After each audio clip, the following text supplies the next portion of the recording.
Christmas ആയിട്ട് എല്ലാവർക്കും സന്തോഷമല്ലേ? അല്ല, അതെ അതെ. ക്രിസ്മസ് എന്താണെന്ന് ഞാൻ പറയാതെ തന്നെ എല്ലാവർക്കും അറിയാമല്ലോ. 2000 വർഷങ്ങൾക്ക് മുൻപ് ബേത്ലഹേമിലെ പുൽക്കൂട്ടിൽ മനുഷ്യരൂപത്തിൽ യേശുദേവൻ ജാതനായി.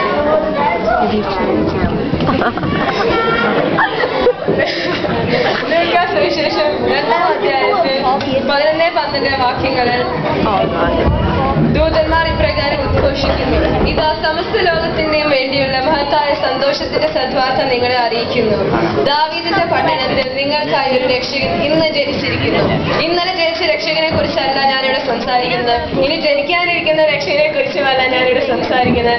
എന്നാൽ ഇന്ന് നമ്മുടെ കൂടെ വസിക്കുന്ന യേശുദേവനെ കുറിച്ചാണ് ഞാനിവിടെ സംസാരിക്കുന്നത്. യേശു ക്രിസ്തു ഇന്നും ഇന്നലെയും എന്നും ഒരാൾ തന്നെയാണ്.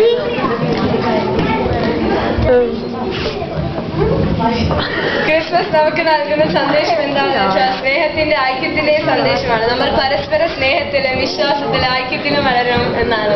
പരസ്പരം സ്നേഹിക്കുവാനും മറ്റുള്ളവരെ അംഗീകരിക്കുവാനും കഴിയില്ലെങ്കിൽ നമ്മൾ ഈ